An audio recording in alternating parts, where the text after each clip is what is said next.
One of the most important that I fight almost every day is the snake. They cry like babies, and it means that there's something off, you know. If you look at the fight of every animal, they all try to make themselves look bigger. Even chicken, they'll put the feather out.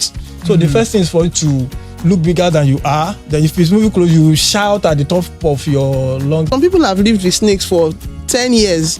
And one day they'll see the skin of an animal, and that's when they'll go and call people. So when people get bitten, they should remain, after the snake has gone, they should remain as still and immobile as possible. Sometimes when the snake sees that somebody is coming into that space, it also feels threatened, and it will leave that space. So if you were to take mosquito from here to that place, they would die in.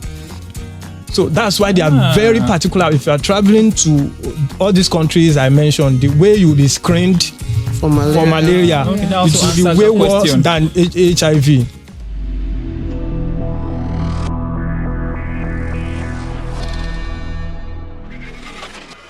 You've had a long day at work. All you just want to do is to just get some rest and just chill and relax. You sleep. Before you know it, mosquitoes are buzzing around your ears. You wake up in the morning, you're seeing long marks on your hand. Cockroaches have visited you. On one random peaceful afternoon, chaos suddenly ensued. Neighbors are shouting, "Snake has bitten somebody, oh. Hey, help, help, help, help, help, help, help." And you are wondering to yourself, like I've been wondering, I'm sure you are wondering as well, these animals, what is their advantage to us? What is the benefit? Why do we have them? I've been thinking, I don't know about it, but I've been thinking widely. You know, and so where do we draw the line between these animals, between fear and understanding the purpose that they serve for us? You know, on that one, I say, welcome to another exciting edition of the Naija Eco Vibes Podcast, your one-stop shop for quality conversations on climate change issue, biodiversity matters, and everything environmental sustainability. I am Shomi, and of course, I'll not be doing this alone. But first thing, and importantly, some housekeeping, the Naija Eco Vibes Podcast is brought to you by the Nigerian Conservation Foundation, the environmental premier organization, NGO in Nigeria. You can find them at NCF Nigeria across all social media platforms. And for the podcast, you can find us at Naija Eco Vibes Podcast. Like I said, I want to be doing this alone. It's going to be an amazing conversation. All those questions, I need answer, you know.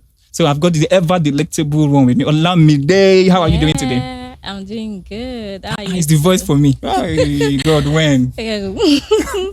So, Shami, how have you been as well? My dear, I've been all right. And how is the weather in Lagos treating you? Dear, compared to, say, last month, 2 months ago, it's been better now. It was horribly hot back then, you know. That's all I can say. I can imagine. Yeah. So this is just a reminder to our listeners and our viewers. If you've not seen the last episode of our podcast, we discussed a lot about the changing weather and, you know, the climate change and the future of Nigeria in relation to the climate changes around us. So you need to go back and watch that episode if you have not seen it.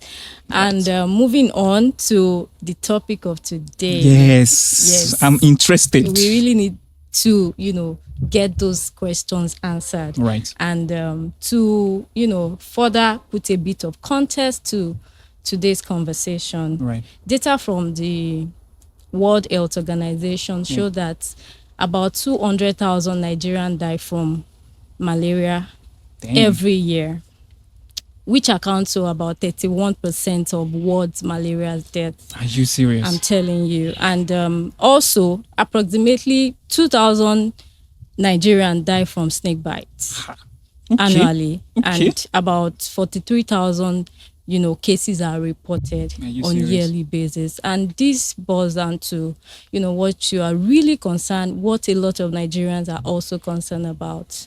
Why are these creatures here? Why are they created in the first place? They are causing a lot of harm Why do to we have us. Rats? Why are mosquitoes here? Why are, a lot of questions. So we'll be unpacking that today.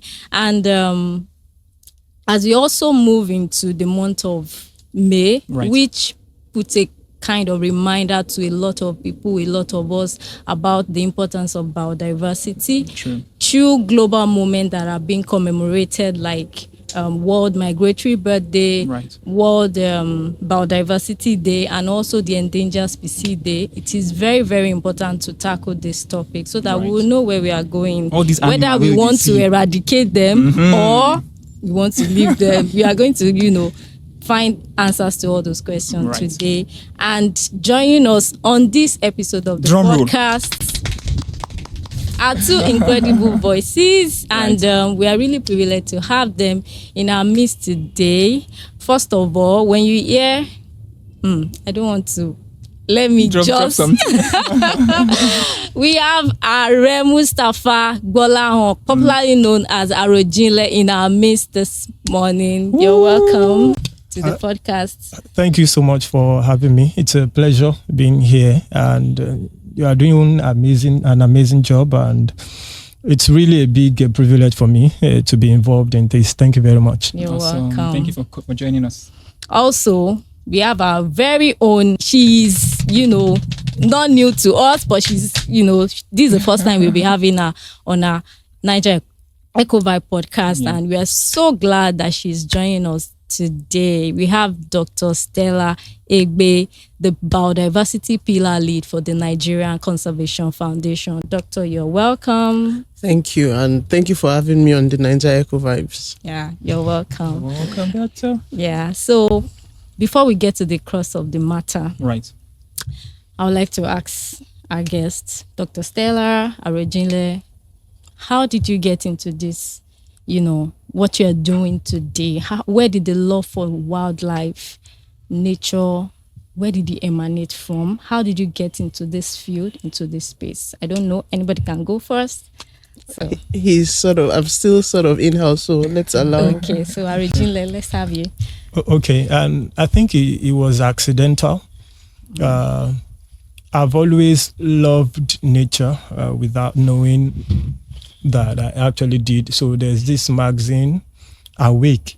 So Okay. yeah, so I used to read every episode, and one of the things that is usually discussed in Awake, they will talk about certain animals, their attributes, and at the end they will ask, do you think this was nature designed by a higher personality, or do you think Right. it just came to be like that? So I always looked forward to reading that part of the magazine. And how I got here, it was actually on my radio show. I had a radio program then, and on a segment I used to do facts that people do not know about a lot of things. I love reading a lot, and I love learning new things. Right. I'll just sit down and start learning about how to escape handcuff, and I do not even intend to steal or rob, different things, how to remember your dreams and all. So that day I remember just speaking about kangaroos. Did you know that female kangaroos have 3 vaginas instead of 1, Interesting. and they are almost always pregnant because they can get pregnant in both wombs. They have 2 wombs, by the way. And it was so interesting. And at the end of the day, I just finished, at the end of towards the end of the radio show, callers would call in, and there was one mama that just called in. I can't even remember her name now. And she just said, like she was saying this entertainment program that I've been doing, that this animal segment was the best for her, that wouldn't I just change it to, and I had just finished my master's then, so I just went home. I told myself if I was to present on kangaroo for prof, the way I'll present on maybe apoptosis or carcinogenesis, how would I do it? So I got books, journals, and so I prepared on kangaroo, and I released it, and it went viral from the first episode. Wow. Okay, I've been creating content before then, but they were basically on Yoruba, deep sayings, and the culture and tradition and all philosophical dealings in Yoruba. Yes. But kangaroo was my first wildlife short documentary. People loved it, and the euphoria I get there, that is why I started digging deeper into other animals, and I found out that the more I know, the more there's something about wildlife, it pulls you in. Right. The more you learn, the more you just want to learn, and know. there's this joy I feel, like I don't smoke, I don't drink. Yeah. So, but I get high from learning new Tell me about things. it. And so this wildlife is giving me a load of it every day. And You kind of high. yeah, I'm telling you. So I've been unable to look back since then. Wow, Amazing. awesome. Amazing. All right. Mine is it's also accidental. I think for a lot of Nigerians and Nigerians particularly, that you find in conservation spaces often accidental. So normally secondary school, what do you want to be in the future? Doctor, this, that. And then when I got admission to do my first degree, I was offered biological sciences, and I'm like, biological sciences, but you don't want to sit at home, right? So I went, ABU was my first stint into biology, and it's actually a very broad area. But when I finished my first degree and I wanted to do my master's, I was conflicted, a lot of thoughts and ideas. But coincidentally, I got some information about the AP Leventis Ontological Research Institute. Not really excited about it or anything, but I applied and I got in. And it was eye-opening for me because I came from the broad first degree in biology that talks about everything. But when I went into a pluri, the primary focus, of course, is ornithology, which is study of birds, but that gives you an open perspective into the environment. But one of the most interesting, eye-opening moments was when between lectures would watch this David Attenborough movies of the life of birds. You know, you see some things on satellite TV and all that, but we could sit 2-3 hours, and some of the weirdest things about a living thing that you can ever think of happen with animals. But even with birds, there are behaviors I saw and I was like, there's no end to this. If you open one door, you keep going in. And that was it for me. Once I started my MSc, I couldn't stop. It wasn't just a savanna environment. I moved on to go to the forest environment and since then it's been going in, and like he said, you learn every day. It's like when you do projects and they say at the end of the project, they said, what are the questions that have emerged from this? So there's always something to be answered, but it is refreshing. And then I would also leak and say, I have seen that most conservationists live long, so it's also keeping me. Okay, nice. So, like, I'm sure listeners are also following. So, of course, like Dr. I said, if you want to live longer, add some few years. Environmental, be cautious of your environment and enjoy it. Yes. And I also add at this point, so like good parties mentioned, growing up, we watch, this is National Geographic now. Exactly. The one that catches my attention is where maybe lion is chasing, and you are on the edge of your seat, like wondering, will it catch it this time? I know, and the commentator is guiding you through the chase and telling you some things, and you're like, we are in awe of. I know, and it's just beautiful. And so you wonder for so many of us. So where did the disconnect now happen for some people?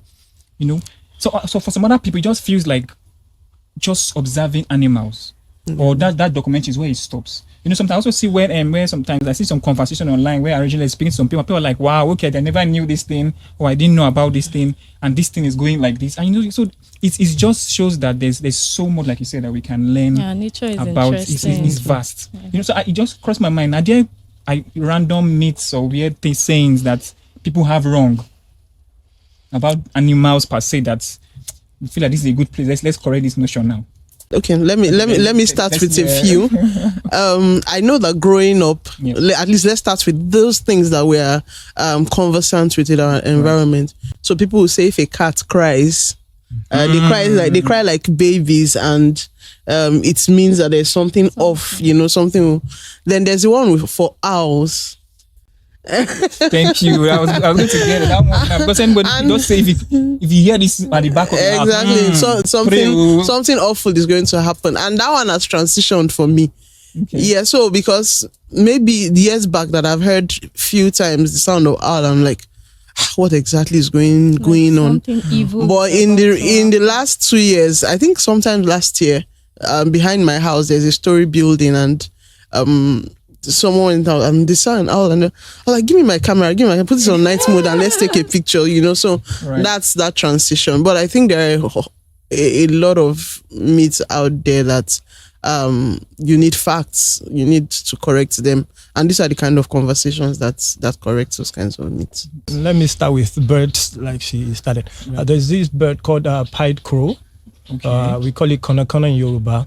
There's this myth that if it cries close to where a couple are being intimate and it results in pregnancy, the child will turn out wayward or be a criminal, And so I had to do a lot of series on this. My second son, we gave birth to him in UCH Ibadan. Right. And while I was there are a lot of pied crows right in front.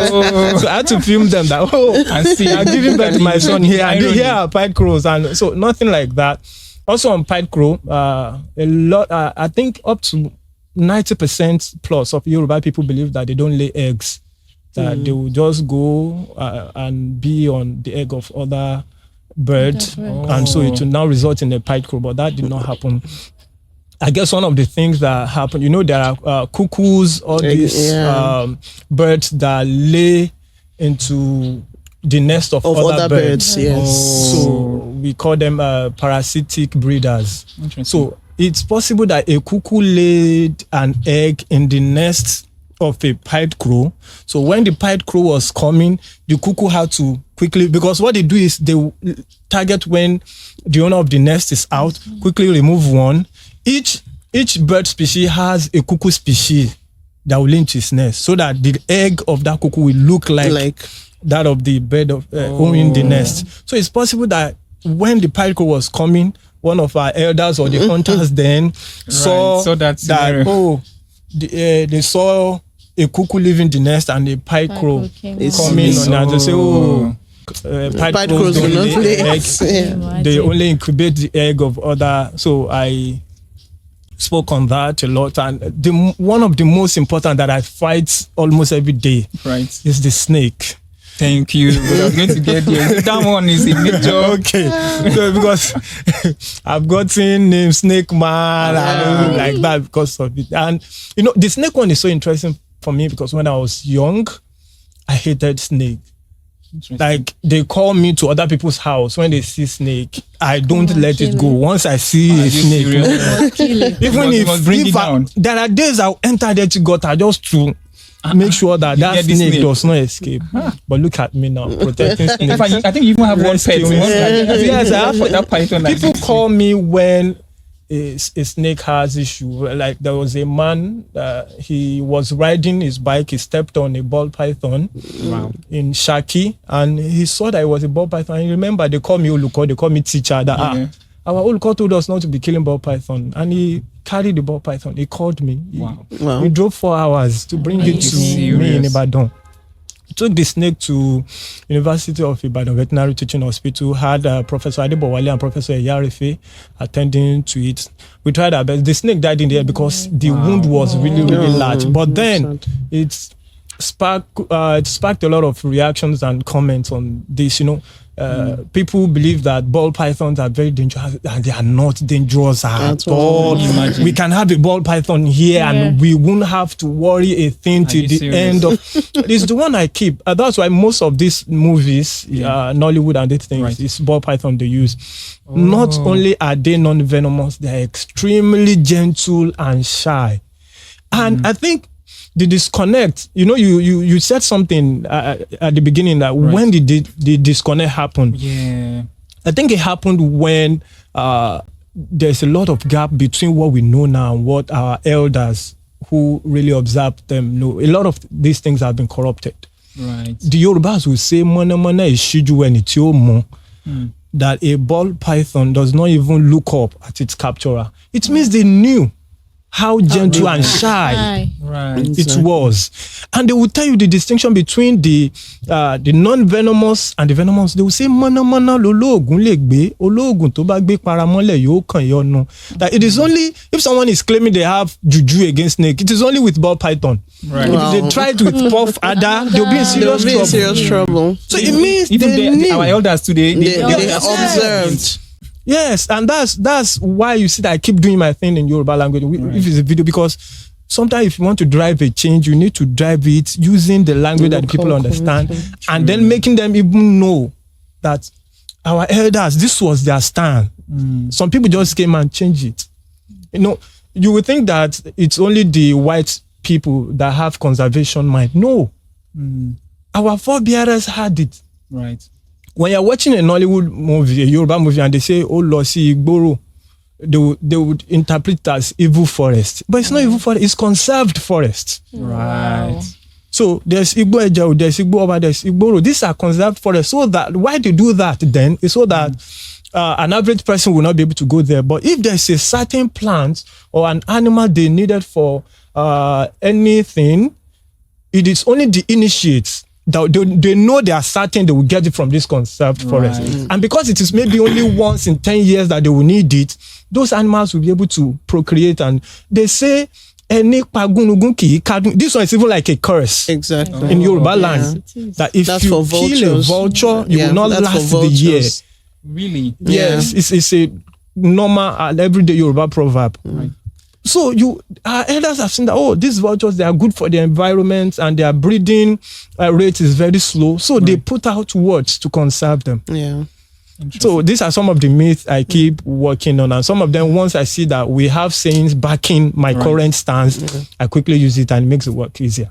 Awesome. So just to emphasize on what he said about, of course, NCF, we do a lot with vultures, and part of it is also engaging local knowledge. Right. So in addition, I'm not Yoruba, but I know that during some of our engagements, there's this particular one, I'm sure you say it better than me, one on Akikpagun, exactly. So you're not supposed to even use vultures for medicine. And yet, we know that one of the things that we've been trying to tackle is the use of vulture in traditional medicine practices. Right. So there are a lot of sayings in parts of the south and southeast. Is some communities believe that once evil starts thriving in a community, vultures will leave that place. Wow. Yes, that vultures will leave that place. And so you go to some places that you say, evil is much in our land, and that's why all the vultures have left. And yet, the general myth we had was, vultures are evil. Right. But until you go from community to community, you see that there's a lot of belief, even that of community forest and reserves and all that. We have a lot of local knowledge that supports the protection of these species and a lot of these animals. And so that is key. Then the second one on this disconnect is that we have a lot of population increase and environment is changing. Right. So what what our forefathers, our older generation used to observe keenly, that is close to them, now has changed, because some children don't even know what forests look like. True. You don't know what a tree looks like. You don't. So you can't relate to somebody saying, this thing is not evil or is not going to harm you. Yeah. A simple bird, some people will see it and they'll run away. You've seen people, there are these birds you call swallows and swifts, and they nest around the house. And some people will tell you, it's evil. No, definitely not. And so we've shrunk these spaces, and everywhere is blown up with maybe development and all that doesn't allow wildlife to now be close to us. And this is some of the, these are some of the reasons why you have that disconnect between people and nature. And hopefully it will begin to change now that we advocate for these kinds of things. Yeah. Yeah. Awesome. I was also going to say, because one thing that stood out now so far in the conversation for me is like, so even our cultural ways back then is even an enabler to also protect and conserve the environment. Definitely. I know when you also mentioned something about how I'm not thinking about and looking at urbanization. So practically it means there are even 10-year-old, 12-year-old who have practically grown up and have not even visited maybe a conservation site. Have not been exposed to animals. Even older than are you? Yes, even older. Wow, that's the more you have so real estate and properties, even older, the more the forest get converted to buildings. So someone can live for 20 years going to work and coming back home and not even come in contact with. Wow. Yeah. And on that note, I must also say that's one of the beauty of what we are doing here. And we are right here at the heart of Lekki Conservation Center, a 78-hectare place where we just conserve this beauty that we have around here.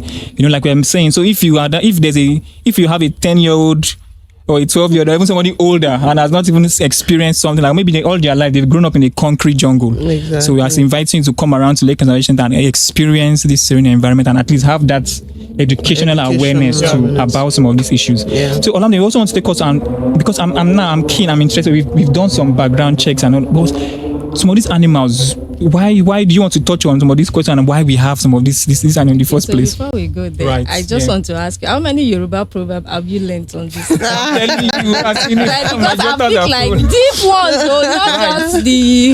As in, It's been really interesting, and I just want to reiterate that this podcast is brought to you by the Nigerian Conservation Foundation, and you can find us on all social media platforms at NCF Nigeria, and you can watch our podcast on NCF Nigeria on YouTube and at Naija Eco Vibes on Spotify and Apple Podcasts. So getting back to the discussion now, so looking at it from the scientific, angle, these animals, especially those ones that people feel, are causing harm to the human population, like snakes, mosquitoes, rats, cockroaches, maybe some birds. Do they have any benefit to, the ecosystem, the environment, to us as humans? Or they are just another problem that, we need to deal with? somebody be like, why do they exist at all? Like, Yes. Why are they looking at it from scientific angle? So if you're doing basic biology, there's something that they do after they talk about an animal. What are the economic importance? Exactly. Okay. So it's like a subtopic. They will introduce blah blah blah. What are the economic importance? And even myself, right, when I'm listening to some, like when you mention mosquitoes and they say, I'm like, why is it important? Why is it important? Like, if it's a pest, because they will also tell you if it's a pest, if it's a parasite or whatever. But then you come to economic importance, right. And you realize that nature, in the way it is formed, is a competitive space. Okay. And the idea about nature is that genes that are weak are supposed to be eliminated, and only the fit should pass on to the next generation. Wow. Now, for human beings, we've sort of surpassed that because we've had advancements in medicine and all that, or in technology. But you'll find this very clearly in nature. So let me give you an example. When you're watching National Geographic and there's a lion chasing a buffalo, it will go for either the weakest one, because that's the one that cannot run. The reason why it cannot run is because it's weak. Maybe genetically, or it has a physical defect that makes it disadvantageous. So what has happened is, and for lions, they will not take more than one. They'll take few from that whole lot of prey that you have. And then, but what has happened is that they've removed the weak genes from the population of the prey. So when those ones are giving birth, it is the strongest that would go to the next generation. Now, even for human beings, so let me bring it back to mosquito and human beings. This is scientific, by the way. So to clear ethical, any ethical, I'm not saying people should die, really, but it's that you have people. The environment always has what you call carrying capacity. The environment cannot sustain everybody that is born. That's just the truth. And for everyone born that has come to life, then the pest is there to control the population. So when the pest, unfortunately, infects population, the weak genes, some people or some animals or whatever will die. But what is now left is the stronger people and then you give birth to the next generation, and then all that and all that. So that is one end of it, elimination of weak genes. Okay. That's why you have some of the species. In other cases, some of the species also exist so that they can take care of the population of the next. So when you have a food chain, for example, they have to balance what you have in that food chain so that it doesn't become a problem. So one example I can give you is snakes. Snakes would predate on rats, for example.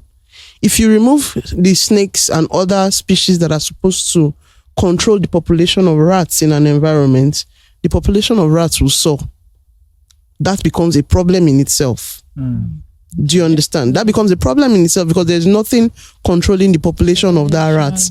And the rats will leave the bush and come and stay in your house and come with its vectors. Then you now see human beings coming into contact with more diseases, and which we experience because you've had issues of what's this Lassa fever for why? Because rats are coming more in contact with people. You've removed snakes, you've removed birds that would otherwise consume and control the population. So let me leave it there for now. Interesting. In fact, I like your first one, how you broke it down, because I never saw it in that light. I'm just like, why are these things? But the way you eliminating big genes and ensuring that nature protects or ensure that the fittest, survival of the fittest, exactly. So strive to be strong. Don't be the weak gene. So I like us maybe move a bit more now. I saw somewhere, I think, was it the news I was looking at one time, and I realized that some animals don't exist in some countries. Okay. Or some animals don't exist in some places. So I was going to also, because it got me thinking. So if some of these species, and the way I'm thinking now, if the way people complain mosquitoes causing malaria and all of these things, assuming we find a scheme or a program to redistribute or to capture the mosquitoes and move them somewhere or to just wipe them out completely. Say because we assume that these species are harming us, or for instance maybe snakes, that we find a way to wrap them up and annihilate them, like all these movies we see, aliens and all those things. So what is that going to cause us any trouble or? Okay. First, let me start from where, because I love where she took us to. Right. The mosquitoes, they control the weak genes, and so to say. Yes. But I would say that if mosquitoes are eradicated today, totally, yes.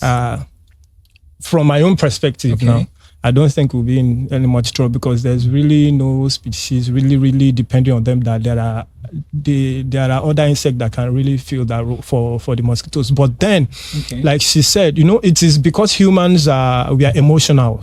Right. We are emotional. Animals are not.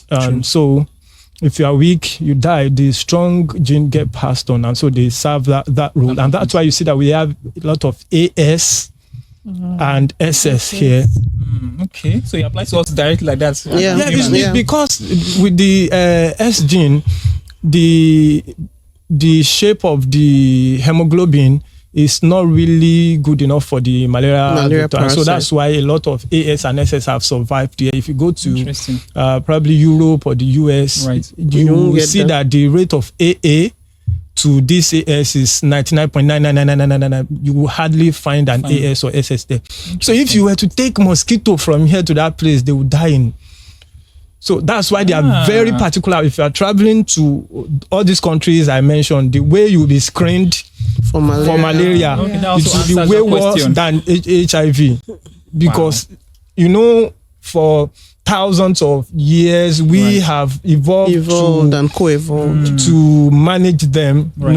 Somebody here would just say they have malaria, and you just be like, it's just but normal. It's an emergency over there. Yeah. Now, if we remove some animals, there will be trouble. When the Abuja issue happened, this snake, I put out a tweet. I said, if all snakes were to vanish, because people were saying, why did God even create snake? Why can't they vanish? Exactly. If snakes should vanish today, in less than 3 months, we all go crying to whoever you know as your own God. Are you serious? And ask them to bring back snakes. And now turn to bring back a snake. Yes. Are you serious? And the reason is, if you look at, go and do this, any country that does not have native snake will not have native rats or rodents. Because that was the argument that somebody brought. You say if we lose our snake, we'll be in trouble. New Zealand does not have snake. I said, but New Zealand does not have rodents. Interesting. We have more than 70 rodent species in Nigeria. New Zealand just had 4 introduced. Though they do not have original. It's the people that are coming there through the sheep and all. They introduced just 4. This 4 is causing New Zealand more than $1 million per year on rat issue alone. I said, your own government, the problems that we have now, Nigerian government, do they have one? Because 1 billion in their own is trillion here. Yeah. So do we have 1 trillion out of 5 trillion on rat issues? Do we have that? We do not. And they just have 4 rodent species. Now look at us that we have more than 70. What will be our problem? Lassa fever, people that because it's this multi-mammal rat and a lot of others. So because snakes eat many of them, and snakes give birth to a lot of. A snake can lay up to 25, 30. There are some of them that lay 50 eggs. Some anaconda can give birth to more than 100. At a time? Yes. Wow. At a time. And so you cannot, but there are cats. How many cats? Cats cannot handle. We still have cats right now. We are still seeing rats. So if you take snake out in your house, you want to go out about maybe 150 rats. I'm telling you, and a lot of humans will die. So they play a lot of roles. And that's why if you take out something from that system, right, you have disturbed it, there will be a lot of problem. Then just to add, maybe basic biology, there is something called a niche. A niche is what every individual organism in the environment, there's something, the role they play. And even as much as we study, you do not know the extent of the role you don't know the extent, the end of the role that an animal plays. So as much as you know, for example, so in mosquitoes, for example, it's not all mosquitoes that transfer malaria, right? So there are others, and a lot of those other ones, they help in pollination, they help in. So if you eradicate them, you eradicate the functions, both known and unknown. So I remember there is a story of a community that Dr. Onoja always says, where there was, I think there were frogs. Right. In that community, and people are like, these frogs are causing a lot of problems. And there's a rice farm, so it's a wet area, and they eliminated all the frogs. Interesting. And then a few years down the line, the rice production dwindled completely. So what had happened was there are beetle worms that the frogs were controlling, and when those frogs were eliminated, those worms attacked the rice. Interesting. So you don't want to eradicate anything totally. But what you want to do, because why do we have mosquitoes in numbers in like our modern spaces? Do we have proper irrigation?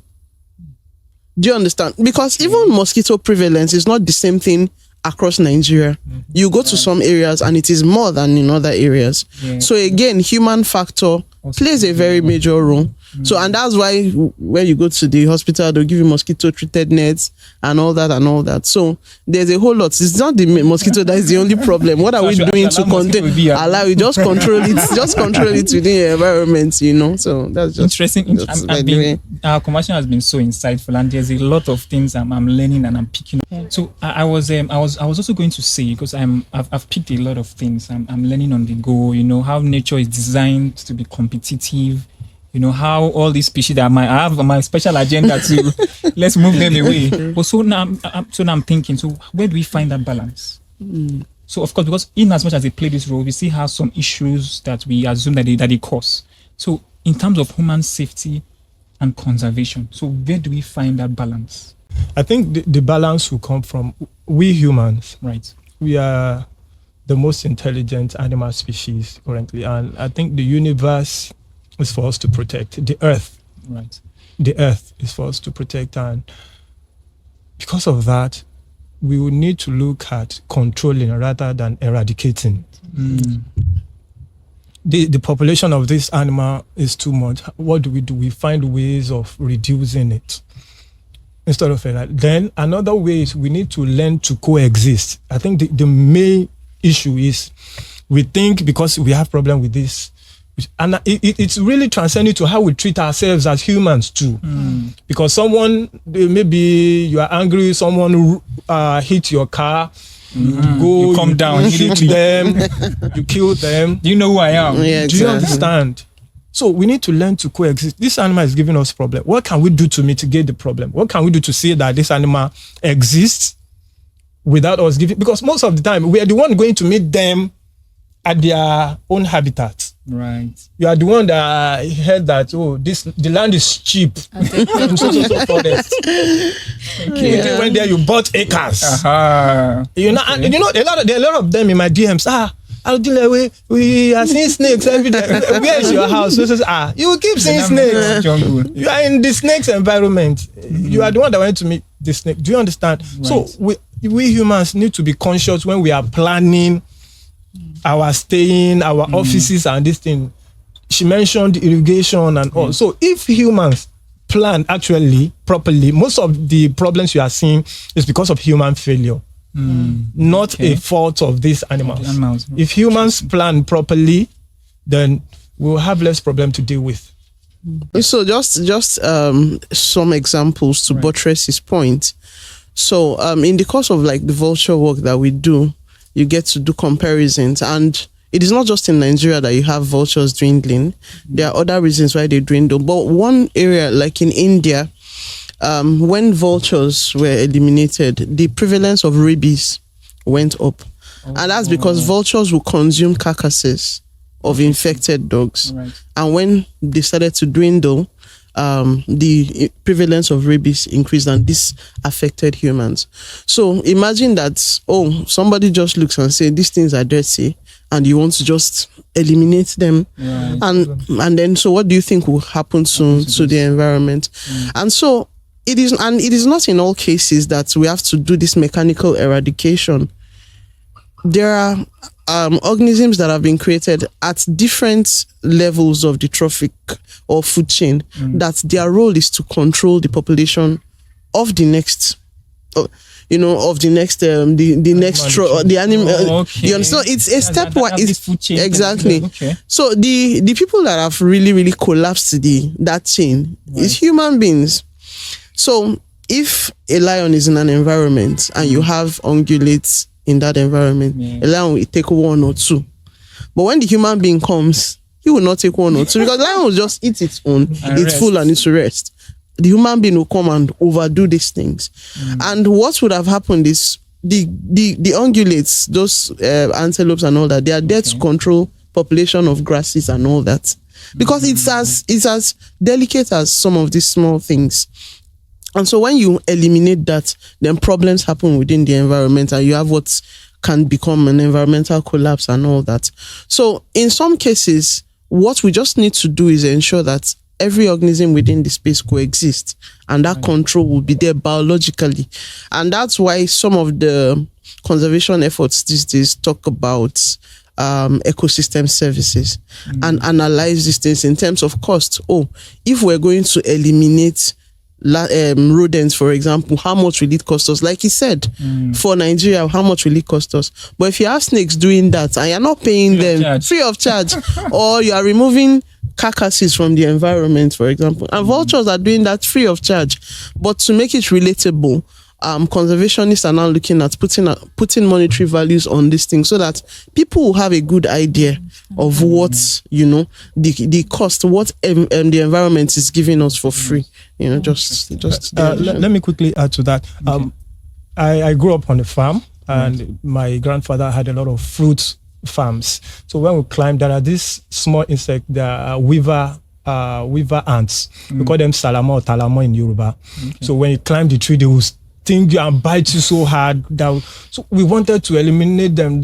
So it was when I started talking about animals that I started researching, I found out that they are like the best form of pest control. Like some Asians have been doing this for 800 years. They will deliberately go and bring these ants and put it on their fruits, so that any pest that comes, these ants deal with them. And you don't have to now buy pesticides. You won't buy pesticide. You won't have problem from chemical poisoning your fruits. Right. So look at a lot of problems that simple ants that you think this one is just biting us. So like she said, every animal has a role they are playing, and removing them will be a big problem for us. Right.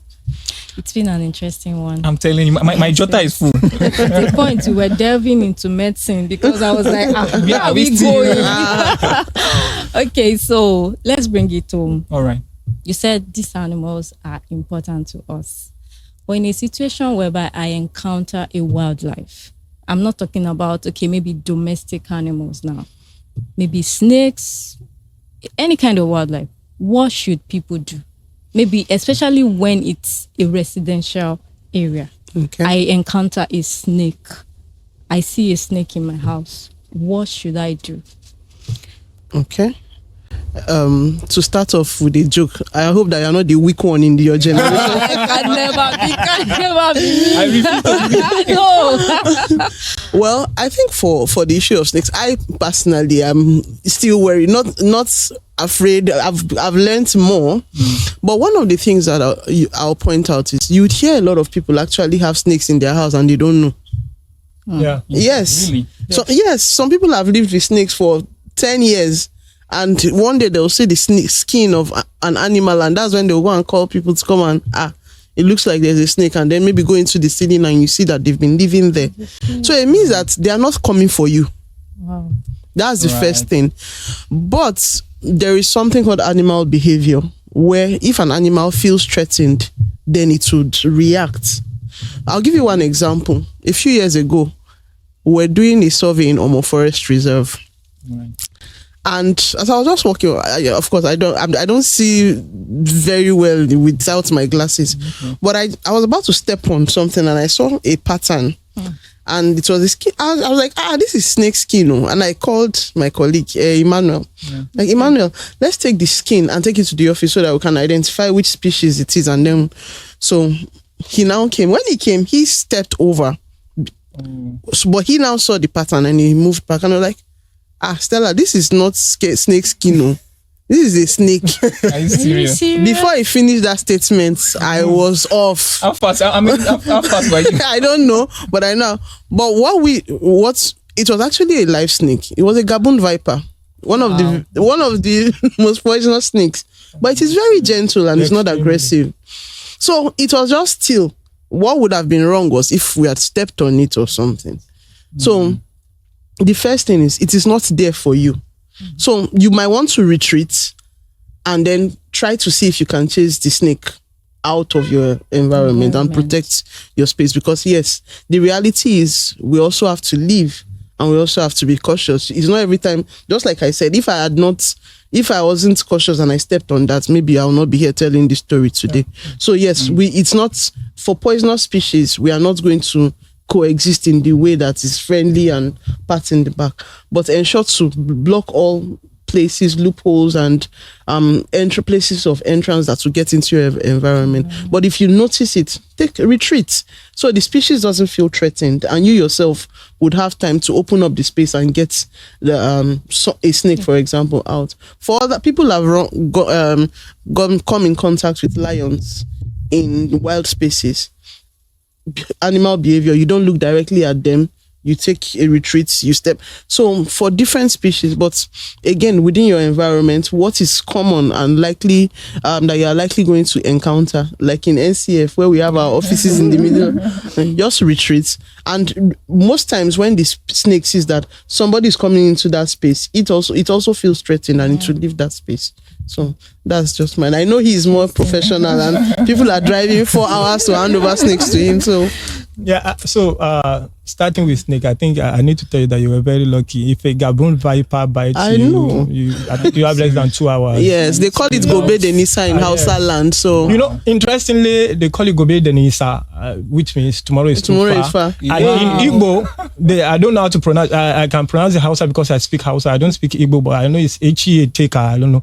It also means tomorrow is too far. So everybody knows Igbo language. Wow. And the Yoruba, when they want to tell you are looking for trouble, they will say, I'm driving us back. Yes, Gabon viper is on that. To those sayings. I'm driving us back to the fact that our elders know that it won't come for you until you step on it. Exactly. They will not say, they will say, you are about to step on a Gabon viper. And when you step on it, that is it. Of course, even a human, If you step on me, you don't know what exactly I'll do, you know. Do you understand? So, number one, like she said, when you see them, you move back a bit, see if they have an exit, guide them. If they don't, you can just use a stick to just push. You will see immediately you push, they won't come towards you. Yeah. They will go away. I killed a snake 2 months ago, and I really felt for like 3 days. I felt really guilty. What happened was it was a night adder. It was a rhombic egg eater. So rhombic egg eater and night adder, they look so much alike. It was a night adder. So I was trying to chase it away, but it was entering one hole, and I knew I would be traveling out of the country the following week. I don't want it at home when I'm not at home with my kids. So I had to strike the snake died, and I felt. So what am I driving at is education is very important. I think that it was because it was in the evening, and these two, if you Google rhombic night adder and egg eater, they look very similar. But if education is one of the paramount things. If people are educated, and there are places where they don't kill ball python in the east. Idemili and all these places, they call them Eke. I don't know if I get the pronunciation correctly. Right. And there are some communities that if you kill a ball python or a rock python, you will pay for burial services. Just like you're burying a human being. Yes. You will pay properly. So it means these people knew that these snakes are non-venomous. But these days, I'm happy that I'm beginning to get a few converts. But a lot of people see me like, who has time to be checking whether it's venomous? We need to know. We need to keep getting educated about these animals. Talking about lions, you don't have any chance of coming across lion in Nigeria. That one, with the total population of lion we have in Nigeria is less than 40 in the whole Nigeria. Oh, really? Yeah, they are almost gone. That's the sad reality. Wow. But if you were to see all these big animals like lion, let's hypothetically, the first thing you do is you keep looking at the lions. Are not the one that you don't look at them. You have to keep looking at them while you're going. You are moving back, but you're still looking at them. Then you raise up your hand like this. The aim is for you. If you look at the fight of every animal, they all try to make themselves look bigger. Even chicken, they will put the feather out. So the first thing is for you to look bigger than you are. Then if it's moving close, you shout at the top of your lungs as much as you could. All this drive them, it makes them know that don't come for me, don't come. You keep stepping back. So you are saying I'm competent, at the same time I'm not a threat. The worst thing you can do is to turn and say you want to run. Usain Bolt cannot outrun a lion. Cannot. So you that you are not as fast as Usain Bolt, when you run, you behave like a prey. And so they'll give you the prey treatment. Interesting. So I think unless it's this great apes like chimpanzee, and of course in Southwest you don't even gorillas. So those ones you might just look at. Of course they are not eating humans, so you can just look away and respect them. The apes, but other animals, you keep looking at them while backing away, and you see that they do not come for you. Interesting. In fact, I'm sure that our conversation is I'm just getting interesting insights, and if we keep at this, I'm sure we can keep analyzing different stories. But again, something is also very key. And when you talk about lion and how you mentioned that there are about less than 50. Less than 50. So now that brings me, but also before that brings me to the issue of endangered species, because of course, actually, Olamide rightfully mentioned, there's some commemorations we're looking at to also raise awareness about some of these animals. So endangered species, is there anything that we can do to salvage that situation? But that's one question I would also like our guests to brood about. But before we leave that the snake conversation, because the story you mentioned was quite big, where a lady was. She was bitten by a snake, and this anti-venom, she was moved from hospitals to hospitals, and it seemed like before they could find. So I just want to just touch on that anti-venom. Why is it such? Because I saw so much debate online about it, and I felt this would be a good platform for us to clarify some of these issues. So for us, why is the issue with anti-venom? Does it seem seemingly difficult to find in hospitals here? Okay, so. With snake bites, most times the anti-venom is specific to the venom. So that's why they will tell you to know which is very difficult. But if somebody has been bitten by a snake, the chances of them getting the right antivenom that will work is that you know the specific snake and then you use that specific antivenom for it. Production of antivenom and storage of it is very expensive. We've had that internally in NCF, you know, it's something that we've also tried we're doing because of, so that is one key thing. Right. So how many hospitals are able to store antivenoms and specific ones for that matter, extract, storage, cooling systems and all that. And so that's where the danger is for us as Nigerians, that we don't have the resources to have the right extraction methods and storage methods. That is where the problem is. Interesting. So let me quickly add to that. I think last year or 2 years before, El Rufai's wife, she saw a forest cobra in her house. So they tagged me on Twitter. She tagged me that, what would they do? By the way, it's forest cobra that killed the lady we were talking about too. Right, yes. Yeah. And I told her that, antivenoms, you need to go to standard hospitals. And even the standard hospital, not all of them will have it. A lot of people are saying, no. We lost someone to this same Gabon viper, not forest cobra, like 2 years ago. They were messaging me as the thing was going. The guy even told them that, he's going to the clinic, he's coming. Because he killed the Gabon viper after he was beaten. That prepare it for me with a goosey, I'm coming to eat it. Wow. But they went to 12 different hospitals in Ibadan. They couldn't get. Wow. In UCH, almighty UCH, they couldn't get. Adeoyo, the number 1 state hospital in Ibadan, they couldn't get.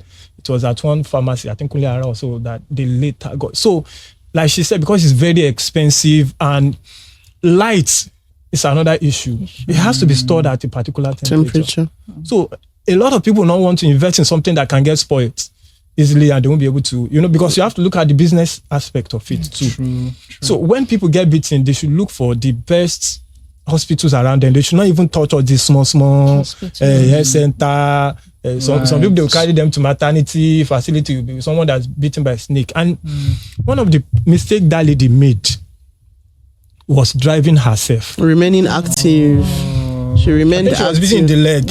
Right. You use the same leg to press on the accelerator, the brake, and she's flexing the muscle, redistributing the venom fat. Because she was later giving antivenom, but it was late. By then it was late. The narrative that they didn't have antivenom was later corrected that she was giving, but it has really, really circulated into her system. And the forest cobra, their own venom is neurotoxic.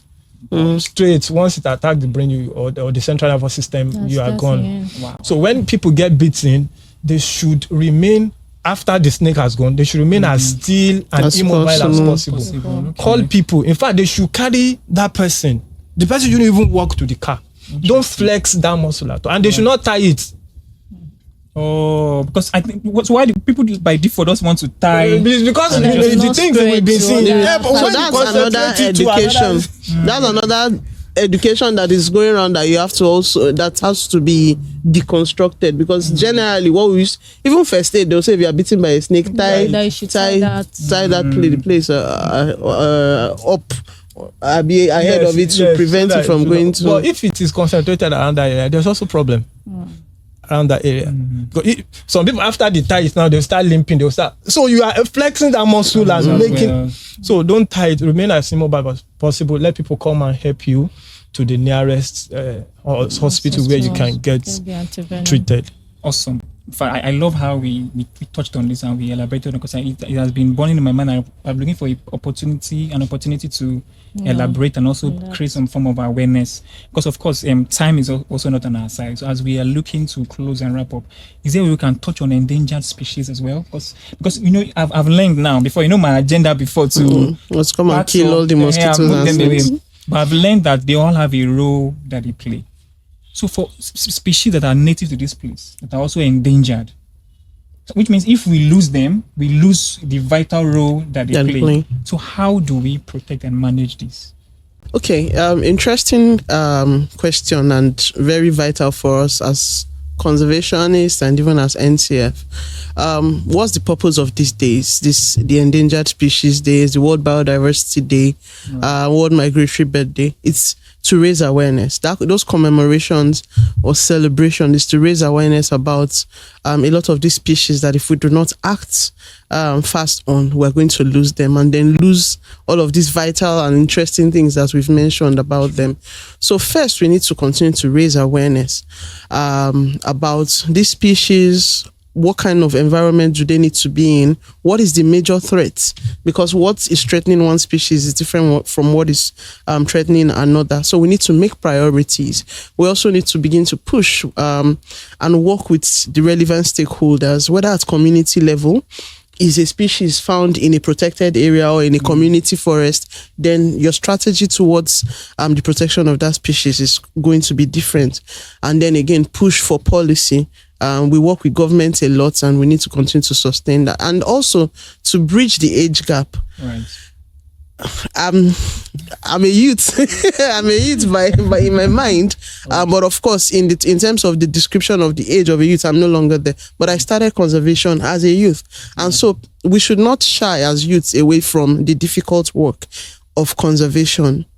It will take you to rough places. It will take you to terrains that are not friendly, but it's for a while because you need that first-hand experience and knowledge to speak convincingly. If you don't have these one-on-one experiences and you come and you talk to people, it's going to appear vague. Right. So youth should not be afraid to move beyond just the edge of that conversation. But let us all be in that space, work together, know the nitty-gritty of it all, and push for the continuous conservation and preservation of our species that we are losing. So that would be my thoughts for now. Awesome. Thank you so much, Dr. Stella. I also want to say... Yeah, so we need to know that we are losing a lot of animals, and if we do not take action, they will die, like she said. You can imagine the Yoruba security network is called Amotekun. Amotekun is cheetah. And would you be surprised if I tell you that we don't have a single cheetah in the wild in Nigeria again? So that's to give you an example of what will happen if we don't take action. Like she said, the youth need to get involved. We need to keep up the sense. Even the government need to even pump in a lot of funding into sensitization, education. Private investors need to look at what we have here. Imagine if you have like 10 of it in Lagos alone. Right. I was in Johannesburg 3 days ago, so I went to a private game reserve just to look at some animals. And I thought that would be the only one I would see, but I was just seeing about 20 different private-owned game reserves in Johannesburg alone. That's in one city or one state? Yes, in one province alone. Interesting. So in South Africa, you have more than 100, conserved area where you can see this. And if we have that, the animals within those spaces are part of the ecosystem. So we need to, ecotourism is another place where we can protect this animal, another avenue. When people know that they can start earning, there are these animals, Sifaka lemurs. They were almost dying off in an area in, what's this African country that is separated from the rest? Madagascar. And so they look at how can we say people were killing because the lemurs were eating their crops and all. So they started asking people to come and view this. People were coming in ecotourism. So the people that were previously farming, they started making maybe beads and all to sell to these tourists. Before you know, the population of this Sifaka lemon skyrocketed, and so they were able to save it. So ecotourism will save some, not all. And so if we put in this holistic approach, we'll be able to save some of our species that are going extinct. Awesome. Thank you so much for your insights. Dr. Stella, it's been amazing having you on set. I've learned a lot, Learning, like you say, is continuous, and many insights I've picked out today. Angela, thank you so much for your time. Like our custom, there's something we like to do where we like to give our guests, a little something that says, I was here. I don't know if maybe when in school back then, while growing up, yes. that Shomi was here. So my hostel mates can know that. It's fine. It's also inscribed that. Okay.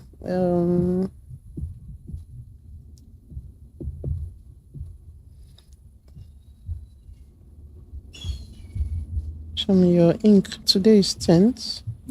Yes, 10 years. Okay.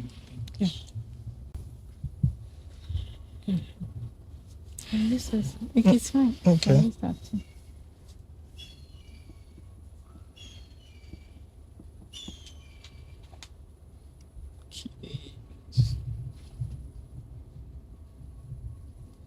All right, thank you so much. Thank you. Thank you. Yes. And also, we still have a little something by the side. So our only two was saying thank you for gracing the podcast. Thank you so much for your Thank time. you for coming. Thank you so much for having me. Yes, we are grateful. Thank you for having me. Yes. And at this point, T junction J occasion O, like I like to say, even though I don't want the podcast to come to an end now, but you know, we have to just wrap it up. But few insights I've played, I'd like to also reiterate again as we wrap up our call it today. Nature is designed perfectly.